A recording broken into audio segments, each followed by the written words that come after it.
जय श्री बालाजी। कैसे हैं आप सब? मैं अच्छी हूँ। मैं हूँ dietitian Pooja Bansal, slim fit diet care Sirsa Haryana से। आज बिल्कुल एक कॉमन सी टॉपिक है, sea salt versus rock salt. कि समुद्री नमक क्यों नहीं और सिर्फ सेंधा नमक ही क्यों? इन दोनों के बीच में क्या डिफरेंस है? हमें क्यों वो यूज़ करना है सेंधा नमक ओनली? तो वो जानने के लिए आज हम आपके पास एक ये वीडियो बना रहे हैं, वीडियो लेके आए हैं। तो सेंधा नमक के फ़ायदे वैसे तो बहुत सारे लोगों को पता चलने लग गए हैं कि सेंधा नमक के क्या क्या बेनिफिट्स हैं, और बहुत सारे लोग अब अपने किचन में ऑलरेडी सेंधा नमक को एंटर करवा चुके हैं। लेकिन जिन लोगों ने अभी सेंधा नमक को एंटर अपने किचन में नहीं करवाया है, या ओनली उन्होंने अभी तक उसको फास्ट के लिए रखा हुआ है कि व्रत वाले दिन सेंधा नमक खाना है। क्यों भाई, सिर्फ व्रत वाले दिन ही क्यों खाया जाता है? इट मीन्स कुछ तो उसमें खास है कि हम उसे फास्ट वाले दिन खा रहे हैं। फास्ट वाले दिन वो चीज़ें खाई जाती हैं या तो जो सात्विक होती हैं, जो अच्छी होती हैं, जो एनर्जी गिविंग होती हैं, जिनसे हमें दूसरे फूड की बजाय मोर एनर्जी, मतलब एक्स्ट्रा एनर्जी हमें मिलती है। इट मीन्स ये तो कंफर्म है कि सेंधा नमक में सी सॉल्ट से ज़्यादा एनर्जी है। दूसरा ये भी कंफर्म है कि वो सात्विक है, वो नीट एंड क्लीन है। मीन्स कि सी सॉल्ट अगर हम नहीं खा सकते तो सेंधा नमक व्रत में भी खा सकते हैं। ये दोनों बेनिफिट तो आपके पुराने उस कल्चर से भी मिल रहे हैं। तो hello mister Harsh, you already use सेंधा नमक, thank you. Hello mister Sonu, कैसे हैं आप? तो ये चीज़ें जब हम कई बार यहाँ डिस्कस करते हैं ना, छोटे छोटे टॉपिक्स को, कि हमें ये क्यों यूज़ करना है, क्यों नहीं यूज़ करना, एक कॉमन सा क्वेश्चन सबके माइंड में होता है रॉक सॉल्ट के बारे में कि मैम हम लोग जो सी सॉल्ट यूज़ करते हैं, क्योंकि टीवी में बहुत सारे एड्स आते हैं, उन ऐड को देखने के बाद उनको लगता है कि वो आयोडाइज्ड नमक हैं, और तो वो बोलते हैं कि मैम अगर हम सेंधा नमक यूज़ करते हैं तो हमारे बॉडी में आयोडीन का लेवल नीचे गिर जाएगा और आयोडीन हमारी बॉडी में कम हो जाएगा। देन तो हमें वो यूज़ करना पड़ता है मार्केट वाले जो वाइट सॉल्ट आते हैं, जो सफ़ेद नमक आते हैं, तो वो हम इसलिए यूज़ करते हैं। देखिए, सेंधा नमक जो है नेचुरल आयोडाइज्ड है, तो उसे बताने की या लिफाफे पे छपवाने की ज़रूरत नहीं है कि वो आयोडाइज्ड हैं। वो आर्टिफिशियल आयोडाइज्ड हैं सी सॉल्ट, उनको लिखवाना भी पड़ता है कि हमें आयोडाइज्ड हैं, उन्हें बताना भी पड़ता है कि ये आयोडाइज्ड है। क्यों हम हर वक्त टीवी की उस ऐड के पीछे भागते हैं? टीवी में ऐड आ गई, आपका बच्चा ये प्रोटीन पी के लंबा हो जाता है। आपको प्रोटीन पीता हुआ बच्चा थोड़ी देर में 1 मीटर के पास खड़ा करके, हाइट स्केल के पास खड़ा करके इतना लंबा दिखा देते हैं, और आप अपने बच्चों को वो प्रोटीन पिलाना शुरू कर देते हैं। आपके बच्चे वहाँ से नूडल देख के, मैगी देख के वही खाना शुरू कर देते हैं। आप उसमें कोई भी मसाला की ऐड देखते हैं, आप उस मसाला को यूज़ करना शुरू कर देते हैं। जिस आटा की ऐड देखते हैं, इससे सॉफ्ट रोटियां बनती हैं, इससे नरम रोटियां बनती हैं। क्यों भाई, जो आप अपने घर में आटा खा रहे हो उसकी रोटी सॉफ्ट नहीं है।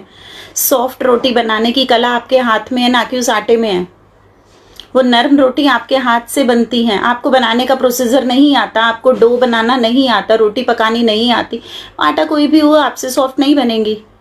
और क्यों सॉफ्ट खानी है? फाइबर रोटी कभी भी सॉफ्ट नहीं होती है। आपको फाइबरस रोटी खानी है, मैदे की रोटी नहीं खानी है, नान नहीं खाने हैं जो बिल्कुल सॉफ्ट और वो होते हैं। तो क्यों हम ऐड के पीछे पीछे भागते हैं?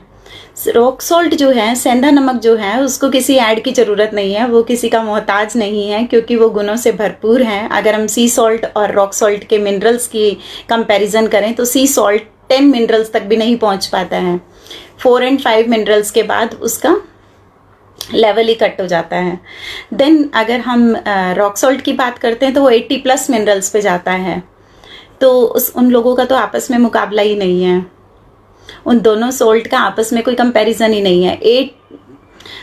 84, 86 मिनरल्स, और उसमें बिलो 10 सी सॉल्ट में। और अगर देखिए कुछ बीमारियों की अगर हम बात करें, जैसे कि अगर हाइपरटेंसिव है कोई, जिनका बीपी बढ़ता है, वो लोग रॉक सॉल्ट को यूज़ करते हैं, अपने खाने में चेंज करते हैं, तो उनका बीपी जो है कंट्रोल रहना शुरू हो जाता है। जिनका बीपी लो रहता है वो लेमन वाटर में रॉक सॉल्ट को मिक्स करके डाइल्यूट करके पीते हैं, तो उनका बीपी कंट्रोल हो जाता है। देन अगर हम, हाँ कुछ लोग बोलते हैं कि आयोडीन कम होने से या आयोडीन ना होने से मैम हमें थायराइड की प्रॉब्लम हो जाती है। थायराइड की प्रॉब्लम भी आपको सी सॉल्ट से होती है, ना कि रॉक सॉल्ट से, क्योंकि आर्टिफिशियल जब आप आयोडीन लेते हैं तो आपको थायराइड की दिक्कत स्टार्ट हो जाती है। और रॉक सॉल्ट के अंदर ऐसा कुछ भी नहीं है। रॉक सॉल्ट अगर आप कंटिन्यू लेते हैं तो आपको वो दिक्कतें नहीं आती है। पहले थायराइड की दिक्कतें कहाँ आती थी, अब ये ज़्यादा आती हैं। सबसे जो एक कॉमनली हम जो देखते हैं, जो हम चाहते हैं कि नहीं होना चाहिए, आजकल जो सारा दिन पेरेंट्स गायनी हॉस्पिटल्स के चक्कर लगाते हैं ना, IVF IUI ये सब कराने के लिए, मीन्स फर्टिलिटी कम है, इम्पोटेंसी हो गई है, ये सब चीज़ें भी आपके, अगर आप टेस्ट कराते हैं, इन्वेस्टिगेट कराते हैं, तो कई बार हमें पता चलता है कि आपके टेस्ट सारे नॉर्मल आते आते भी जब हमें पता चलता है कि आपकी बॉडी में आयोडीन की मात्रा बढ़नी शुरू हो गई है, इस वजह से आप बच्चा पैदा करने में सक्षम नहीं हैं। That is the fact. C salt हम इसलिए मना करते हैं। अगर आपने वो आयोडीन नपातुला उस रॉक सॉल्ट में खाया होता तो ये प्रॉब्लम नहीं आनी थी। शादी के 10 साल बाद, 8 साल बाद, 12 साल बाद जब हमें पता चलता है कि बेबीज़ क्यों नहीं हो रहे हैं, बॉडी के सारे टेस्ट ठीक आ रहे हैं, मैम आप देख लीजिए क्या हमारा वेट बढ़ा हुआ है, क्या कुछ और है, देखिए और जो फैक्टर्स होते हैं उनका सोल्यूशन हो जाता है। जब पता चलता है कि आपकी बॉडी में आयोडीन बढ़ा हुआ है तो एडवाइस क्या है जी, नमक चेंज कर लीजिए। तो पहले ही चेंज कर लो। ये सब आफत आने ही मत दो अपने साथ, ये सब मुसीबतें अपने पास आने ही मत दो। मूड स्विंग्स को रोकता है, आपको बार बार में अगर मूड चेंज होते हैं, मूड स्विंग्स को रोकता है। और क्या होता है कि हम इंडियंस, जो हमारे जो इंडियंस लेडीज़ हैं, उन लोगों को खाना बनाना, नपातुला, उनको सब चीज़ों के मेज़रमेंट्स वो बहुत अच्छी तरह से पता है कि खाना बनाते हुए उनके जो मेज़रमेंट्स होने चाहिए, उनको खाने में कितना नमक डालना है, कितना नहीं डालना, कम डालना है, ज़्यादा डालना, उनको सब पता होता है। लेकिन ये कल्चर आपको जो हम कह सकते हैं कि फॉरेनर साइड या हम वेस्टर्न कल्चर में कहें, वहाँ क्या होता है, हर चीज़ में टेबल सॉल्ट यूज़ करने की आदत होती है। आप सैंडविच खा रहे हैं, आप कुछ भी खा रहे हैं, आप वहाँ पर ब्रेड लिया, बन लिया, कट किया, बीच में कुछ भी मिक्स किया, ऊपर से सॉल्ट को स्प्रिंकल किया, क्योंकि उन लोगों को नमक ऊपर से डालने की आदत है और हम लोगों को नहीं थी। हम लोगों के तो टेबल सॉल्ट की आदत नहीं थी। जब हम कच्चा नमक खाते हैं तब भी ये दिक्कतें आती हैं। रॉक सॉल्ट यूज़ करना शुरू करते हैं, आप अपनी बहुत सारे प्रॉब्लम्स को, जो बहुत सारे आपके लाइफस्टाइल डिसऑर्डर्स हैं, वो आपके किचन में अगर सिर्फ रॉक सॉल्ट यूज़ होता है तो बहुत सारी दिक्कतें आपकी सॉल्व होना शुरू हो जाती हैं। हाँ, अगर आप बहुत ज़्यादा वहम करते हैं कि हम अकेला रॉक सॉल्ट यूज़ नहीं करते, हम लोगों को ये लगता है कि उसमें आयोडीन कम रहता है, तो आप उसमें हिमालयन पिंक सॉल्ट को ऐड कर सकते हैं। हिमालयन पिंक सॉल्ट बहुत अच्छी क्वालिटी का एक सॉल्ट है, तो आप उसको यूज़ कर सकते हैं। Hello Seema, hello mister Shubham, good evening, कैसे हैं आप लोग? अच्छा लगता है जब आप लोग मेरे लाइव सेशन को ज्वाइन करते हैं। Hello Rashmita, how are you बेटा?